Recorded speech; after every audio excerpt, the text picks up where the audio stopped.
Ladies and gentlemen, it gives me great pleasure to welcome onto the stage for our first panel, John Rocha, who's the Chief Director at Trade Invest Africa with the Department of Trade and Industry. John, let's welcome you up. Ladies and gentlemen, let's give him a round of applause.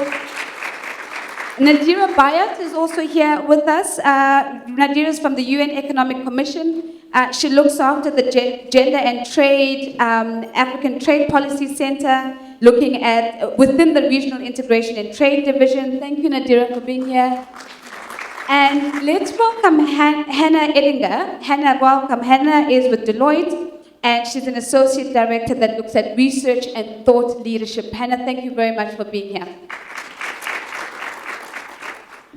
So, ladies and gentlemen, what we've asked of our panelists, in particular with this particular theme, we're looking at the African Continental Free Trade Agreement. The sub-theme of this conversation is a crash course for the businesswoman. And we're moving from the context that Africa is the world's least economically integrated region. We know that as of today, that the continent does 80% of its trade with the rest of the world. We know that the figure for intra-Africa trade fluctuates anything between 12 to 15, 16%, depending on who is speaking. We know that we have our regional economic communities, that they are driving regional integration, but we do have questions about the extent of collaboration between these regional economic communities to facilitate trade across the continent. And we know that there's the promise of what this African Continental Free Trade Area Agreement can deliver. Some of the figures that have been branded about is that it can grow intra-Africa trade by 52.3% by 2022, which is in 3 years from now. And I guess the big question that we've put to our panelists is, how do we make sure that this agenda of driving inter-Africa trade actually has women at the center and women can participate meaningfully? And we've asked each of our panelists to prepare to speak for 5 to 10 minutes just to share their big ideas on what needs to be true for women to be in the driving seat. I'm going to allow them to do that. I'm going to invite John, then Hannah, then Nadira to do that. And then what I'd like us to do, ladies and gentlemen, is to take our notes as they share their perspectives, and then let's open up the conversation to a dialogue immediately after, and let's question and stress test some of the things that they're going to be sharing with us. So John, I'll hand over to you first. Good morning. I really thought as the only man here I'd allow the ladies to start, but I'll kick off. We're very fair here. Thank you very much, and I want to congratulate Lebo and Reima for this organizing this event. I just want to share a few key points, and I think during the discussion we are going to touch base on some of the other more factual issues that you want to talk about. And I want to raise this point because to dismiss a perception that the Africa Continental Free Trade Area sort of is something falling from the sky and is just taking off. Now, if you look at the history of the African Union, which was then called the Organization of African Unity, the main agenda topic of the body when it was set up was around the liberation of the African continent. At the time, the majority of African countries were still colonies. And when it was launched in 1963, that was one of the main agenda topics. The second one was promoting economic integration and development of the entire African continent. As part of that, fast forward a couple of years later, in 1991, the African countries adopted what is known as the Abuja Treaty or the Africa Economic Treaty. And that treaty also then defined a number of phases for the achievement of this continental integration ideal, centered around a few key pillars. The first one was around using and promoting regional economic communities. So that's how you see many regional economic communities were set up, because it was believed that they would be the building blocks to actually achieve that goal of continental integration. The second one was then to look at achieving a free trade area. But in order to achieve the continental free trade area, allowance was granted to regional economic communities to start off. So the SADC free trade area was started, the East Africa free trade area, and then the tripartite free trade agreement that covers from Cape Town right up to Cairo. And lastly, now we are seeing the Africa Continental Free Trade Area. So those are the building blocks that got us to this phase. What it essentially seeks to achieve is to open up markets. As we know, most of our countries are small. Across the continent, they have relatively very small markets. And if you want to catalyze, particularly industrialization in the continent, the question of economies of scale becomes very, very important. So that's why access to African markets is important. So that's a key priority. Now, what it's also dealing with in the first phase of negotiations, it's looking at issues around rules of origin, so where products are produced in Africa and what standards or percentages of local content for them to qualify as a product produced within an African country. And the other element is around the schedule of tariffs. So countries submit a list of their product with the HS codes, and they suggest over what period of time. For South Africa, the book is about 8,000 items. And then which ones do we want to reduce gradually, progressively, the import duties on them to ultimately, at some point in the future, between 5 to 10 years, get to a zero point. So that's really that's for the first phase, and that phase is being concluded next year. Operationalization will start in July. The second phase of negotiation is looking at competition policy. It's looking at issues around standards and quality, and it's also looking at intellectual property and investment. So that negotiation still has to continue so that finally there is an agreement. Surrounding all of this is the need for countries to harmonize their standards and qualities. Let me give you an example before, and I'll end up here, is when we trade with one another, the specs for a product like this will be something here in South Africa, and in another country, something different. So when you are trading, it becomes difficult, and also because many of our countries, in terms of developing policies, we are also influenced a lot by our former colonial past and the countries with whom we have a lot of relationships. So you see the EU standards, the UK standards, US standards, and Francophone and Portuguese standards all permeating the African terrain. Now, if we are going to be trading extensively with one another, we need to harmonize that. So that's all part of the negotiation process.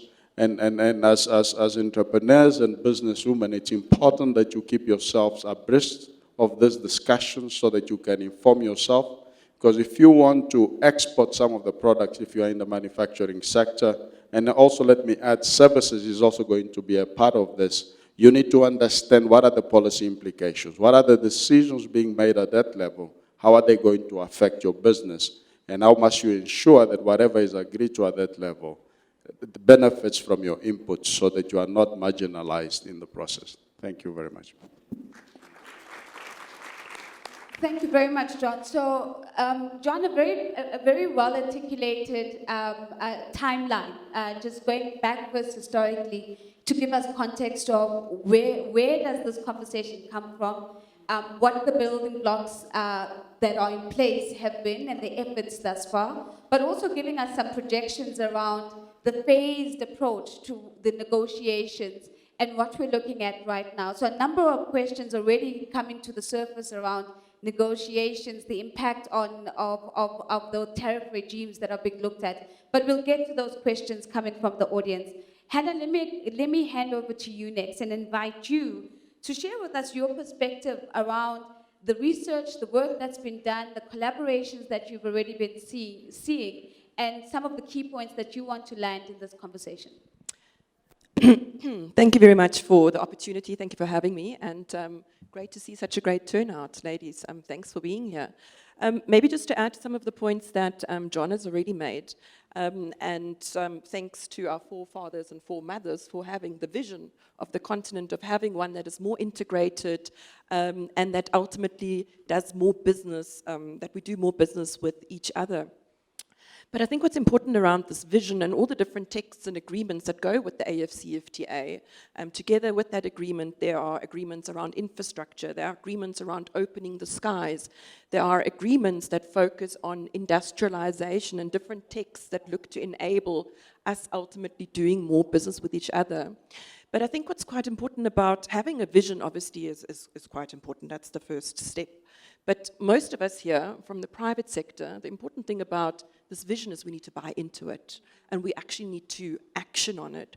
So while at a policy level, a lot of decisions and a lot of agreements are being reached, I think from a private sector perspective, obviously there's organized private sector and perhaps larger corporates, but I think from a small business perspective, as economic agents, we often ask ourselves, do we have all the information and do we actually know what the opportunities are? I want to take one step back, and I'll get back to those opportunities shortly. But just touching on what John already said and what mentioned around our intra-Africa trade statistics. The point of departure where I'm coming from, a lot of research and what I've written about, and looking at how China has developed, is really about we need to change our business model in this part of the world. We are a very diverse continent. More than 50 countries, 16 of which are landlocked. We speak many different languages, there's many cultures, different type of terrains, climates, the list goes on. We're heavily concentrated in terms of a number of countries that really have a sizable industrial capabilities, consumer spending, GDP, and the list goes on. And then we have a number of countries that have very, very small GDPs, very, very small population sizes as well. We're heavily fragmented. How can we be internationally competitive and externally competitive when we are so divided internally? Add to that the demographics, and I want to fast forward you a few years. We are in 2019 now. The last few years have been a blur. It's what happens when you become a mother, right? By 2034, that's around the corner, ladies, Africa will have the largest working age population in the world, ahead of China and ahead of India at 1.1 billion people. That's an asset in an aging world, right? By 2025, that's a mere 6 years ago, there will be more Africans already than there are Chinese. More than 50% of those Africans are under the age of 25. Our current business model, which is very much extractive, more than half of African economies, 70% of the export basket is based on commodities. We need to be part of that solution. We need to be part of the economic transition that needs to happen right here on our doorstep. And AfCFTA, the African Continental Free Trade Area Agreement, is one building block in that direction. Speaking to perhaps opportunities linked to sectors, I think there are 3 key sectors that stand out to me, and I'm not drilling down into any specific subsectors, but is sectors ultimately that need to be labor intensive and labor absorbing, just thinking about the demographic figures I've just put out there.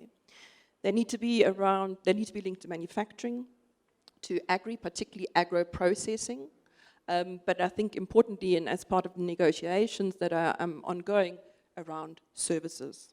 Trade facilitation and the interconnectedness between services, manufacturing and agriculture is actually quite important for this intra-Africa trade,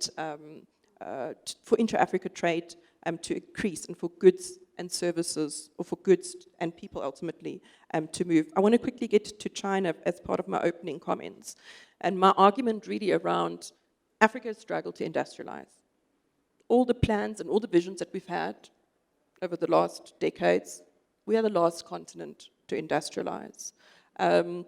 India is going through a process where they are trying to industrialize, and the way that China has industrialized certainly isn't working for India. The question is, will lessons from China ultimately work for us in this part of the world? Well, there are a couple of things to look at. And what China was really, really good at is plugging into regional value chains. and other East Asian countries at the moment are doing something similar. If you look at the work of former chief economist of the World Bank, Justin Lin, 5 or so years ago, he estimated that right now, this time that we have now, due to rising labor costs, input costs, and ultimately rising cost structures in China. Remember, China's already lifted about 400 million people out of extreme poverty over the last 30 or so decades. How? Through low-wage manufacturing. But cost structures are changing there. The country's been urbanizing, modernizing, industrializing, and is moving to higher value production. 85 million job opportunities, not Chinese people, job opportunities in labor-absorbing low-wage manufacturing is looking for a new home, offshoring to other parts of Asia. Some have been going to Ethiopia, maybe Rwanda, Senegal, Kenya. What are we doing in South Africa and other parts of the continent, leveraging off these regional markets that we're trying to create to attract this investment, these flying geese, big companies ultimately, by creating the enabling environment in our backyards and boosting intra-Africa trade as well by creating and plugging into developing regional value chains within our territory. So that's just something to think about. Maybe just quickly to add to that, I don't want to talk for too long, is that window of opportunity obviously is closing, and I think it's extended just a little bit due to what's happening in the global environment, particularly between the US and China. So maybe those are my opening thoughts and comments. Sure, fantastic. Thank you very much, Hannah. And just to take a step back and make sure that we do a wrap around Hannah's comments.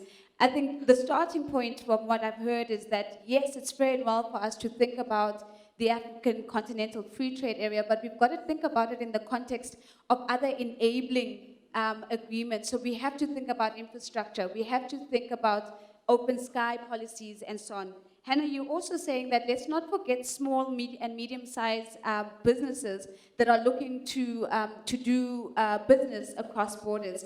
This is not just the preserve of, and I love this phrase that you use, of the flying geese. Big corporates looking to tap into market opportunities, but we've got to think deep, because we've got to look at how do we support the small and medium-sized enterprise to tap into the opportunity. We have to be deliberate about collating and sharing information, because in the absence of the information, there is no light, and where there's no light, you cannot see the opportunity. So what are we doing about information? The reality is that we're heavily fragmented. So given that this is our reality, how do we work around this to make the Continental Free Trade area work?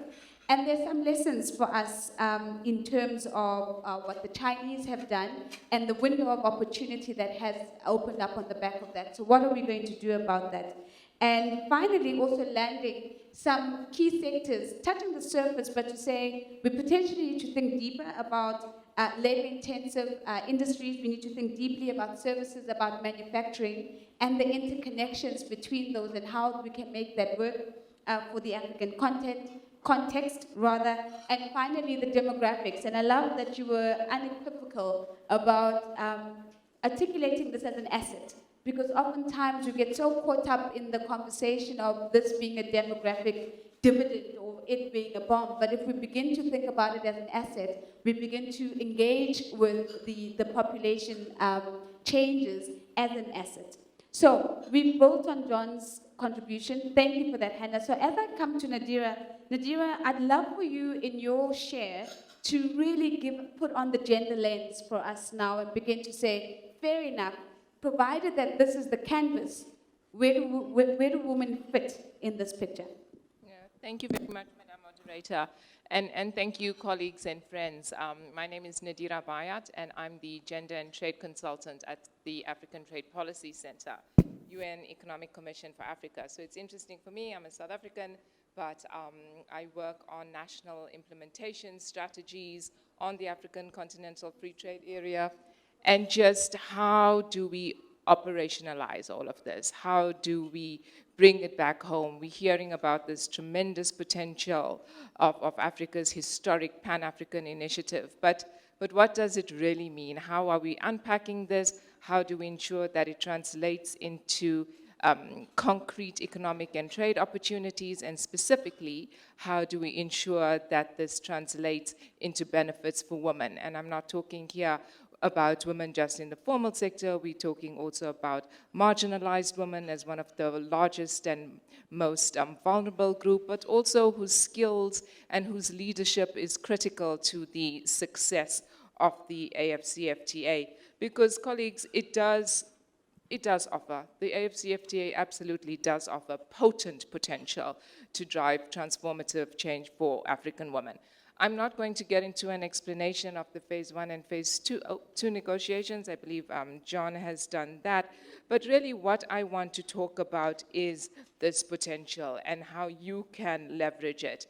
Because as we all know, trade can cause and can create immense potential, but it's not necessarily inclusive trade. And under the AfCFTA, we want to ensure that we have equitable trade. And I think that's really, really critical for us. So we heard about the AfCFTA being able to advance economic empowerment opportunities in strategic sectors for women, in agriculture, in manufacturing, in services particularly. But how do we operationalize this, and how do we make sure that this potential translates into tangible benefits?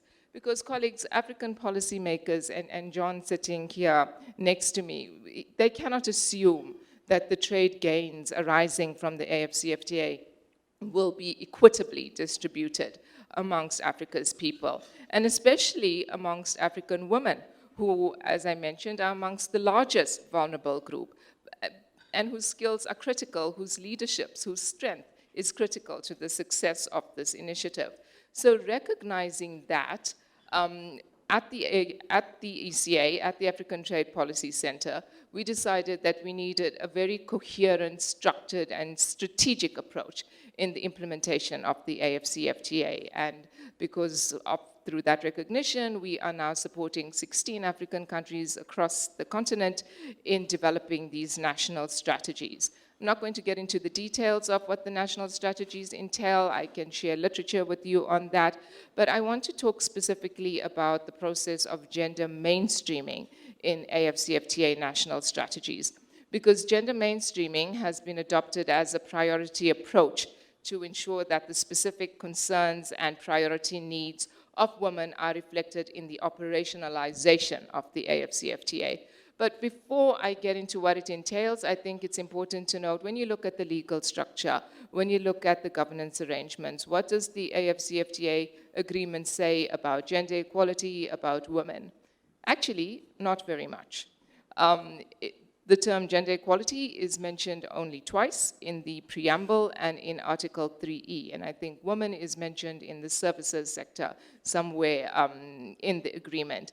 So we cannot rely on the agreement in terms of championing the issue of gender equality and taking that forward. But we always get bogged down into the fact that, we need the agreement to make more provision for gender equality. But I think it would be great if it did, but I don't think that it's a catastrophe that it doesn't. Because when you look at it, the whole issue of gender equality, it's grounded in our national development priorities. I mean, in South Africa, it's grounded in our national development plan, in our domestic policies, in the international commitments, our human rights commitments, in our regional commitments, the African Charter on Human and People's Rights, the Maputo Protocol. There's also strong recognition of the fact that gender inequality is unsustainable and it could never lead to inclusive and sustainable development. So I feel like getting into an argument or just getting into a constant discussion about, no, we need more gender equality, it's a fact. It's not just a moral imperative. It's not just a human rights imperative. It is indeed an economic imperative. And I think that we get to see that more and more. And there are also other key provisions in the AfCFTA, agreement. So there's the explicit provisions on gender equality, but there are also implicit provisions. And when I talk about that, I talk specifically about provisions on trade facilitation measures, on non-tariff barriers, on customs cooperations, on SPS measures. So if countries operationalize and implement those measures in a gender-sensitive manner, we are indeed advancing the goals of gender equality and the sustainable economic empowerment of women under the AfCFTA. So just very quickly, gender mainstreaming in the strategies comprise 2 stages, and we have undertaken a very systematic approach because, and I think that's really the only way that we're going to be able to get the voices, the issues, the priority concerns, because women are not a homogeneous group. We play various roles in the economy as entrepreneurs, as traders, as producers, and our concerns have to be reflected accordingly. So women in the formal sector will not face the same constraints, gender-based constraints that women in the informal sector face. And we have to give strong recognition to women in the informal sector, as particularly as they constitute the largest and the majority on the continent. So the gender dynamics in the informal and the formal economy vary, and we need to go methodically through that. So we first do an analysis of the various roles that women play in the economy and the different sectors that women are concentrating, including in agriculture and manufacturing and services, and these have been identified as strategic sectors for women's economic empowerment in our strategy. We analyze the gender dynamics for women in the informal and formal economy, and there's a specific focus on the gender-based constraints that are limiting women's productivity and full inclusion in these priority sectors. So what are the inequalities? It's really trying to understand and to highlight, particularly to policymakers, that there are indeed these gender-based specific constraints in the agricultural sector, in the manufacturing sector, in services, and to get it into the strategies. So policymakers of the private sector, civil society, international development partners can better understand what those are. Data, unfortunately, as you all know, is a particular challenge, and gender disaggregated data on the continent has hampered our efforts. We have been reliant to a large extent on very poor data, unfortunately, but we've been able to, within the limited time that we've had, have conversations with people and to ensure that that's reflected in the strategy. Because it's only by identifying what those constraints are, doing some kind of analysis, and I have to admit, for the purposes of these strategies, it hasn't been as in-depth as we'd like, but going forward it will be. But it has highlighted what are the targeted interventions that will be required to develop and to build the capabilities of women to meet the skills, the knowledge, and other expertise that will be required in the expanding and more productive industries. So colleagues, what we're really trying to do is to identify and to support governments in targeting these gender-sensitive policies and context-specific complementary measures that will A, enhance productive capabilities, B, boost competitiveness, specifically now for women in business. C, support the export readiness of women-owned businesses and particularly micro-enterprises, because we cannot forget the micro-enterprises, and we really need to see how to build them, how to develop them, so they too can take advantage of new export opportunities under the AfCFTA. And this has culminated in agenda in the AfCFTA section. So we have a specific section in national strategies that unpacks these issues with a view to informing targeted interventions to advance women's economic empowerment. Now, stage 2, we really want to respond to those capacity building, skills development, and training needs that have been identified from information gained from our stakeholders.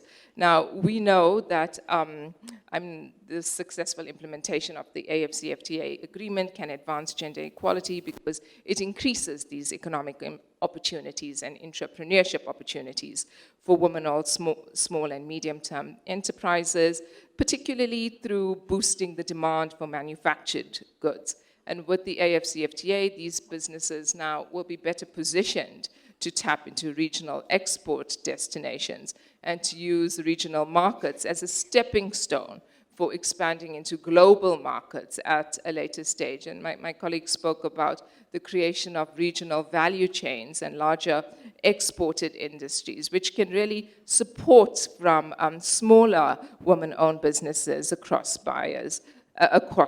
borders. But you know better than me about the gender-based constraints that you face in establishing growth-oriented and prosperous enterprises. And this include limited access to finance, limited access to business and skills training, weak financial literacy, numeracy, and lack of access to land. It might not be a particular problem in South Africa, but it's a massive problem across the continent. And the inability for women to get collateral, technology challenge. We're talking about we're in the fourth industrial revolution, but what about the digital gender divide that the continent is facing now? How feasible is it for us to be talking about all these wonderful, in South Africa and Sandton, fantastic, absolutely, we're able to do all of this. But when we're talking about facilitating trade for informal cross-border traders at the borders, we want to facilitate their digital payment systems, and we're talking about technology. We have a massive digital gender divide on the continent. So it's really thinking about these issues holistically and trying to identify what the issues are, what the corresponding interventions are, but also taking into account specific, context-specific issues and concerns that countries face. And I just want to talk about the informal economy because I'm particularly passionate about the informal economy, and they are so disadvantaged by the poor trade-related infrastructure for transport and storage. And we can't forget about the harassment and the gender-based violence that informal cross-border traders face at the borders. So when we're talking about trade facilitation, we also have to understand we have to train our customs officials. Women are standing in long line and they don't even understand how to unpack these lengthy custom procedures. You have gender insensitive customs officials who are abusing women at the border. So the AfCFTA has provisions, extensive provisions in the agreement of trade facilitation, but these trade facilitation measures have got to be gender sensitive. We cannot implement them in a gender neutral way. The same with the non-tariff barrier mechanism. And I think this is a phenomenal opportunity for you to also learn more about the AfCFTA non-tariff barrier mechanism because it's going to facilitate your business. This was just launched by the United Nations UNCTAD Development Agency in Addis earlier this year. I don't know the details, but I can get them for you. But it's really something, it's going to be staffed 24 hours. You have an issue, you call a hotline number, and you report a non-tariff barrier, because we know that women confront NTBs disproportionately to men. So this is a phenomenal initiative under the auspices of the AfCFTA that can remove and facilitate trading for you. And just before I finished, I'd like to talk a little bit about the opportunity that the AfCFTA provides us to do things differently. But also the fact that for women as entrepreneurs, as traders, as producers, as wage workers, to leverage these benefits, they have to adapt. And we have seen, and research has shown, there are numerous studies that have shown, that the poor adaptation of women to the challenges and opportunities of integrated markets in other regions have posed particular challenges. And these advantages, as we know, and we've spoken briefly about, arise particularly about through women's limited access to education, to poor literacy, to knowledge, to skills development and training. So because they are disproportionately affected by this, they are unable to access higher skilled jobs to be able to enter these supply chains and upgrade into higher values activities under the AfCFTA. Because we're talking about an AfCFTA that's wider than just a trade agreement. It has to be different. It has to be a vehicle. We have to use the AfCFTA as a vehicle for trade through to inclusive and sustainable development. It cannot just be trade that's going to benefit a few. We can leave no one behind as part of the AfCFTA. It has to be more than just a political aspiration. It has to be more than just a vision of development. We have to take everyone along with us. So when I speak, so before I conclude, the reason that I feel that it's so critically important for us all to be in this together is because we can't do this alone. You know, yesterday there was someone from the European Union as part of a panel of the AU and young entrepreneurs, and she was talking about access to financing, and access to financing. We all know that's a critical concern and an issue and challenge, and we're listening to it all the time. But she, and I'm not an expert on it, but she was talking about financing and trade financing options and about identifying financiers who are looking at using trade financing to shift the risk from the seller to the buyer, so that unlocks the risks and places it on the transaction, so that the emphasis is then placed on the transaction as to opposed to whether or not the client is male and female. So I'm throwing that out as one example of kind of fresh thinking, of innovative thinking. Similarly, as capacity building, skills development and training programs that respond to the priority needs of female entrepreneurs. We can't do this alone. We need these partnerships with the private sector. Women need capacity building and training, specifically under the AfCFTA. I mean, what are these rules of origin requirements? What are these other regulations? What do they need to comply with these certificates of origin? What are the SPS measures?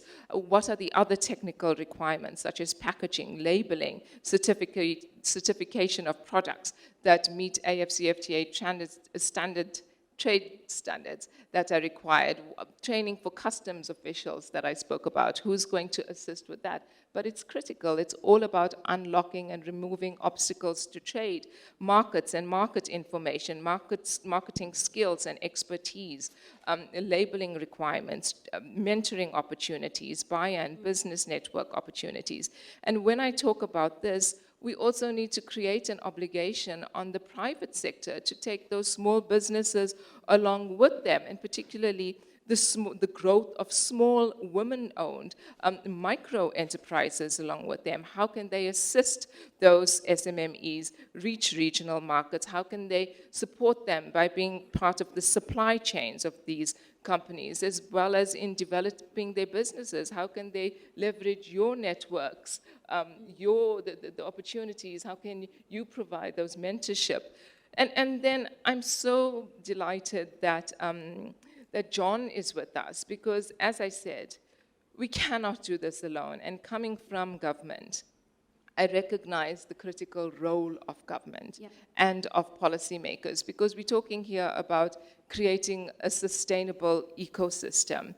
And the AfCFTA means being part of something that's bigger than us, because we all have a stake in it. And it requires the support of every single one of us in this room and outside, from government to civil society, to policymakers, to international development partners, and most of all, of her people. We all have a stake in the AfCFTA. So I'm really pleased that Womenomics Africa has convened this conference, and I think it's testimony to the fact that they are committed to the creation of this ecosystem. And they've started off with a very strong and well-represented panel from government, from the private sector, from the international development community, because we need to be looking at a range of interventions. This is just the first.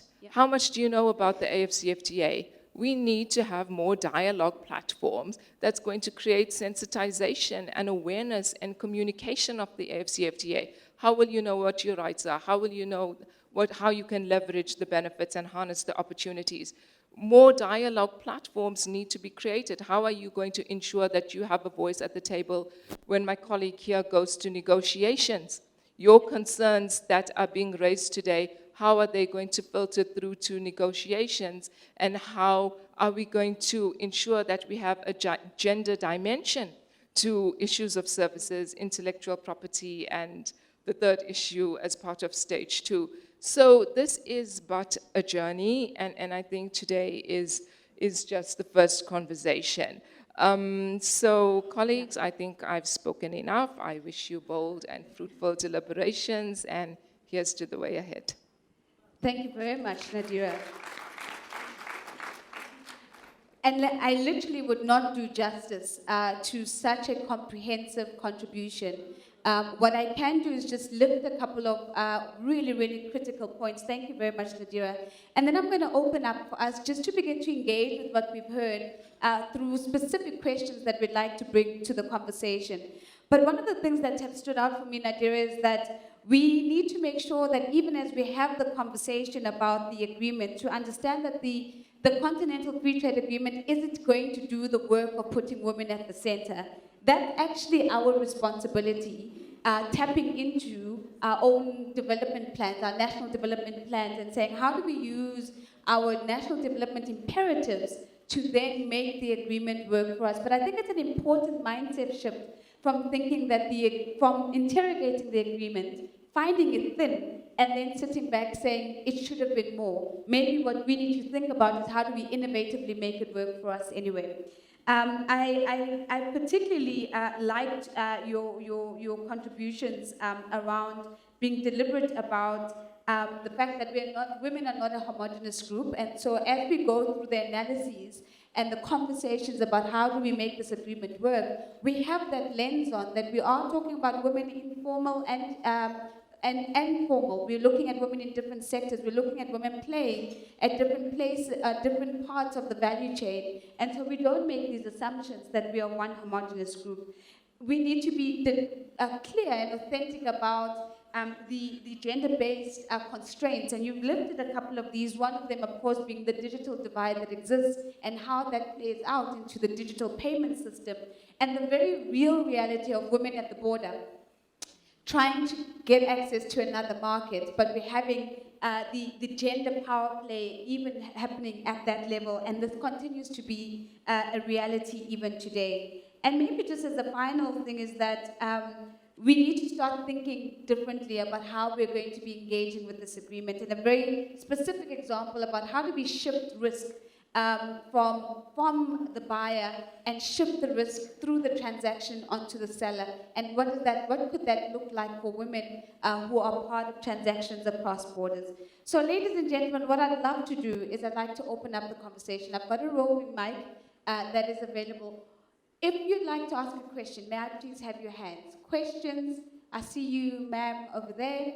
And let's start there, ma'am, I see you. So I'd love to just take a round. And then we will move on to the next panel. I'm cognizant that we've started late, so I want to make up for some of the time. So there are two ladies at this table. Let's take those two, and we'll take the lady towards the back. Please go ahead. Thank you. Please introduce yourself as well. My name is Moloko Mackenzie, and I'm in manufacturing. And my first question is to John, or Zhao, if I'm saying it correctly. John. John, okay. You spoke about facilitating standardization and product outputs, and obviously we know that South Africa and some other African countries are far more developed in their manufacturing processes. So what would that look like for some of the less developed countries? Would we have then a process of osmosis where we have, the more developed countries taking their products into the less developed and not the other way around? Or how would, those trade policy agreements facilitate that in a way that no one is being exploited? Fantastic. I get the sense you have another question. I do. My second question is to Hannah. Hannah. Hannah, yes. With the labor costs, obviously we know in South African industry, we've been affected by the high labor costs. How do we prevent manufacturers from going into less regulated areas where there's less unionization and protection of employees in order to set up their manufacturing plants to make greater profits while still maintaining their profit margins or increasing them, but at the cost of our labor structures locally, as in South Africa? Have we taken a moment to look at what that might look like from the trade agreement perspective, and how we could possibly protect things like that from happening? Thank you, Bulukos. Two very fantastic questions. So I'm going to move on to the first question around how's the standardization process actually going to work given the different stages of development that we find ourselves in, but also labor costs, at what cost and at whose expense, especially if we begin to attract manufacturers into less regulated and less unionized space. So beautiful question. So there was a lady right next to you, and then ma'am, I'll come to you third. Let's go. Thank you. My name is Nepeti. I'm an economist. The first question I have, I don't know whether it's a comment or a question. As an African woman, I really feel I've been left out of this whole process. How have women been involved in setting up this free trade agreement? Because I just feel disempowered. And what are we going to do going forward? Number two, I really want to know about what are the conversations on the African continent about digital content as an asset? Or are we just followers? India and China are going ahead to look at this as assets. We're not going to be talking about money or resources. We're going to be talking about digital content as asset. Thank you.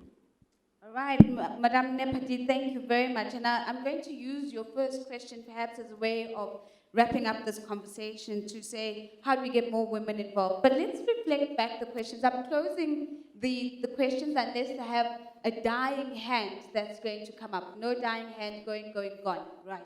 So back to the panel. So, John, let's pick up on the question that Bulukoke posed to you around standardization. Practically speaking, her question is, how is this going to work? Because we don't have harmonization of standards at the moment because we are at different levels of development. What's the thinking behind that? I think it's a good question, and it's not going to be a very easy process. Let me give you a practical reality, is that most African countries rely on import duties as a source of revenue, especially for those who are not so dependent on commodities. So import duties becomes a very good source of revenue. And what we are beginning to see is a shift. As they agree on the reduction of tariffs, they are then adopting other measures, administrative and otherwise, to curtail or impose penalties so that they can generate revenue. And the question of standards becomes one. Let me give you an example. For example, in a certificate of origin or a certificate of sale, when you export to country X, first of all is that country does not recognize our certificates here. That becomes a problem.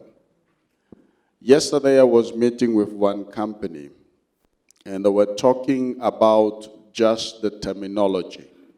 When you issue that certificate of origin or certificate of sale, in other countries they say fit for human purpose if you are exporting food.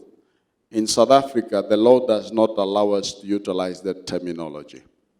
So automatically you have a problem. Now what you see is that because of these disparities, is that other countries who conform to that particular country's standards and specs has the opportunity to export more rather than we do. Now, as part of the negotiation processes, what it means, and it's important to understand that one of the philosophies or principles of these types of negotiations is that there needs to be consensus. So what you see reflected in agreements is a general consensus. Where deals are made is at a bilateral level.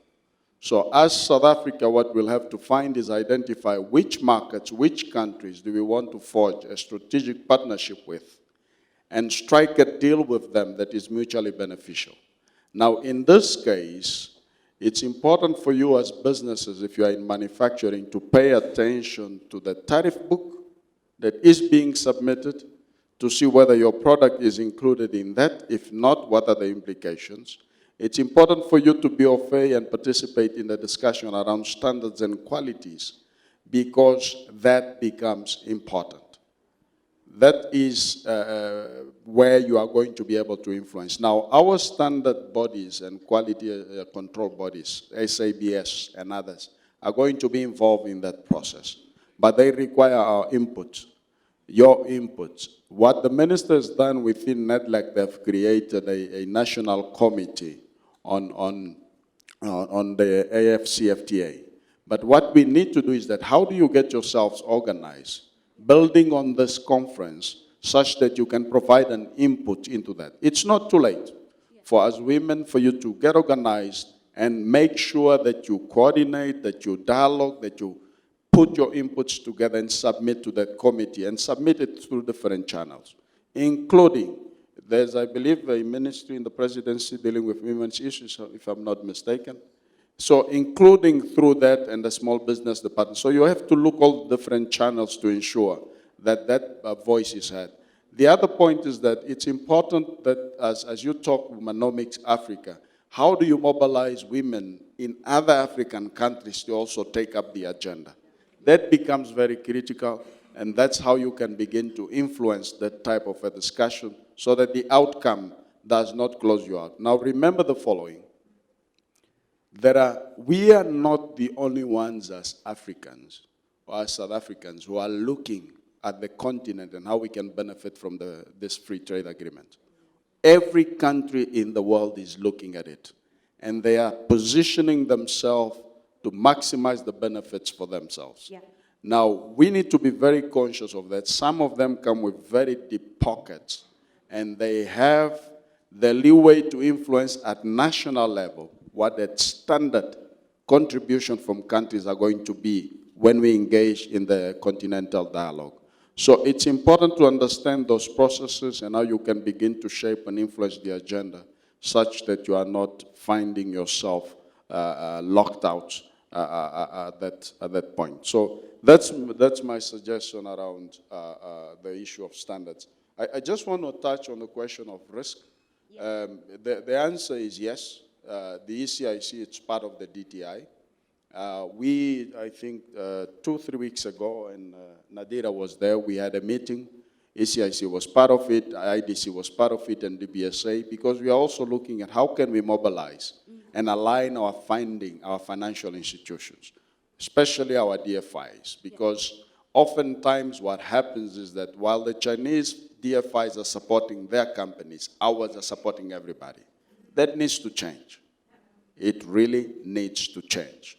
So risk and ECIC coverage, they protect for political risk, currency risks, failure of payment or late payment, so all manner of risks that ECIC provides coverage for. Now, you need to be, and they have developed a program together with Afrexim Bank. It's valued at about $1 billion.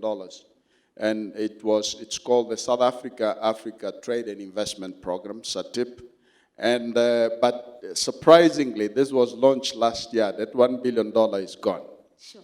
Now, I don't want to ask the question how much percentage of that was allocated to any women business, and what proportion of that amount of facility is actually ring-fenced for women-owned businesses. That's another space where you need to take up that discussion and begin to influence it, because I know they are in the process of negotiating. And I think you'll have, from the DTI perspective and government overall, a good ear to listen what your contributions in this regard is going to be. Thank you. John, thank you very much. So you've tackled three words with that one singular stone. So thank you for the response on the standardization. I think you've, of course, you've answered the question on risk and the role of the partnership with ECIC. But I think what you've also done is you've touched on the question that Madame Napadit raised about women who feel that they've been excluded out of the process. And what I'm hearing you saying is there is still an opportunity to exercise your agency. There are channels that you can tap into. There are platforms to continue the dialogue. Knock on the door, whether it's Minister Susan Shabangos or small business, and put together your thoughts and your proposals. What I am also hearing, and Lebo and Rahima, this one is for you. It is insufficient for us to have a conversation that starts and dies in South Africa. What I'm hearing is that Womenomics Africa needs to be an African conversation, and that we should be igniting other women in other markets and bringing light to them about how do we begin to have this conversation. But the final thing that John has also said, hard line, let's be clear that who are we negotiating for and to what end? So there's a balance about how do you ignite the continent, but how do you keep your eyes fully focused on how do we leverage this for women in South Africa looking for opportunities outside the continent. I want to just maybe come to Hannah first before I come to you, Nadira.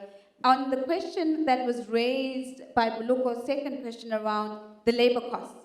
And in particular, how are we making sure that as we seek to position ourselves as attractive manufacturing places, that we're not doing it at the expense rather of people who have less protection from a unionization and regulation point of view. Your high-level thoughts on that, and then I'll come to Nadira. Yeah. Thank you very much. I maybe want to tackle it from a bit of a different angle. But ultimately, you know, what we must remember is the 50-odd countries that make up Africa, as John mentioned, plus the rest of the world, we're all competing for the same things, right? We're all competing for what is a smaller and smaller pool of investment, ultimately. So competition is getting fiercer, and absolutely the dangers of exploitation, particularly with regards to labor, certainly are there. But let me tackle it from another perspective, and again, from perhaps the side of the private sector. So us as Deloitte, I mean, we are advisors to a number of these large multinational companies that come and invest, right? And something that we've seen from our international community as well as here in South Africa, particularly in the mining as well as sectors such as automotive, is and remember, we're in an environment where we have a very compliance-based mindset. All these checkbox exercises around transformation, BEE, and what we see a lot of businesses do the bare minimum, right? So we've actually had clients come to us, and we are working with a number of our practices around the world on a concept that we've called shared value, creating value beyond compliance. What is this really about is that as a business, you want to create that ecosystem that ultimately is win-win, not just for yourself. So it's a purpose beyond profit conversation. It's not just for yourself, but it's for your suppliers, it's for your workers, it is your labor, it is the broader community, if you think in the mining sort of regions as well, ultimately giving you that societal license to operate. I think if you approach it from that sort of mindset, then some of those dangers certainly can be overcome. More on that, I'm happy to share more information with you on that. A second element perhaps just to think about, and you know, there's so many different plans and strategies and policies, and I don't have one brochure that tells me, you know, everything that's happening as a business woman, as a woman in business, etc., and where the opportunities are, etc. Perhaps something else to add to that. We all know that here in South Africa, we certainly are laggard in terms of economic growth in this continent. We need a prosperous Africa for us to prosper. That's certainly a fact. If we're lucky, we're growing by 0.5% this year. I think what we've recognized as a country is that we are in a state of crisis and we need to change things and do things differently. If you followed the news, you will have seen colleagues from the DTI in particular have announced that we are going through and that we are launching as part of a process different master plans in different sectors. Really thinking like what we've done in the automotive sector, where do we want to be as a country in a particular sector in a given point in time. Again, having a vision, organizing ourselves between government, the private sector, organized labor, to work together to understand what are the blockages that we need to overcome and where do we want to be in 10, 15 years from now. I think as women in business as well, particularly from an SME perspective, small business perspective, and looking at export-orientated strategies and markets, given that these sort of reinvigorated industrial sector plans certainly want to tap export markets, AfCFTA as well, that perhaps is something else to look at as well. All right, so thank you for that contribution, Henab. And what I'm also hearing is that we have the capacity to do this. We've done this before. If we look at how we've tackled the automotive industry and how we had sector-specific industries that have allowed us to have a competitive advantage, which is really, in terms of globally, we are part of a global value chain in that particular sector. We could adopt the same type of thinking when it comes to other sectors. Nadira, I'd love for you to weigh in on what the questions that have been raised as we begin to wrap. But if you may also just touch on the question from Nepadi around digital content. I mean, I know you touched on the digital divide and how it manifests specifically in terms of digital payments as an example. But I think her underlying question is, are we actually thinking about digital content as an asset? And what could we do with this asset? What superpower would this asset give us if we began to think about it in that particular way? And that way we'll transition to the next panel very quickly. Yeah, so just my concluding thoughts. I think one takeaway from this panel has to be that we have identified amongst ourselves a gender champion in the form of John.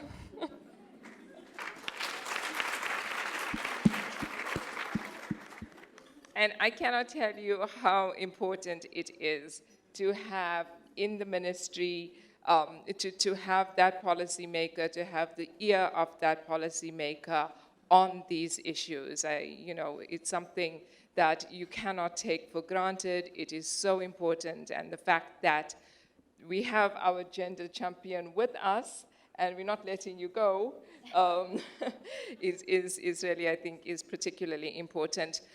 Just on digital content as an asset. So this isn't an issue that I track too closely, but on a national level, there are development plans for a digitalization strategy for South Africa, right? So there would be national plans for South Africa's digital strategy where those key issues are addressed as part of our national plans. On the continental level, there are discussions on a digitalization strategy for Africa. So the AU Commission is leading on that and have been involved. There was a meeting, I think, a couple of weeks ago in Dakar where the AU Commission brought experts together to help develop this digitalization strategy for Africa. But as to what the strategy entails, the mechanics of it, I don't know, but yes, absolutely. And I think the lead department for our national digitalization strategy is DPTS, Postal and, Communications, yeah. And so that's my comments on digital. But with regard to how women have been involved in setting up the AfCFTA, probably not to a great extent. We rely on the negotiators country negotiators to negotiate country positions. And part of the recommendations, I just got back, I think I'm so tired, I don't even remember, this morning at 3:45 from Addis. And the meeting that we had at Addis was with women's business associations from across the continent, and recognizing the fact that women's business associations have the voice of these associations have been marginalized in phase 1 negotiations with a view to doing things differently in phase 2. So I think a commitment certainly from my side is to connect you with these amazing women, with these amazing networks, and for you to be able to take those conversations forward. But I think we're particularly fortunate in South Africa. A lot of them were stuck on the policy level because there was a realization that conversations amongst ourselves or amongst women's groups, amongst international development partners, the UN, the ITC, GIZ, DFID, could only take you so far. Yeah. If you did not have the end of that ecosystem, if you did not have your policymakers, the support of your government, it's going nowhere. We're talking amongst ourselves. So I think John has given you an excellent recommendation, because our recommendation to women's business associations in those countries that are developing AfCFTA national implementation strategies, and South Africa is developing one, was exactly that. Ensure that you have a voice at the table. Be part of those national implementation committees. Ensure that your representative is there. Ensure that communication flows to the rest of your network, because that's the only way you're going to ensure that you have a sustained voice at the table. Ladies and gentlemen, a round of applause for the panelists, please. Thank you very much for the way you have stepped into this conversation. What is clear for me is that we've scratched the surface in this conversation. There's so much depth in what you have delivered in a short period of time, but there certainly is a need for us to go deeper in a lot of the themes that you were able to surface for us. Thank you for being so comprehensive and so generous as well in your suggestions. I suspect what we've done with this panel is really begun to set the tone for the conversations that are going to be happening in the parallel workshop sessions. We're going to be building off a lot of what you've shared with us. So a final round of applause as they depart. Thank you so much. Thank you very much. Appreciate our gender champion as well. Unfortunately, we don't have an award for you today, but we'll keep you in mind, John, and thank you for being here.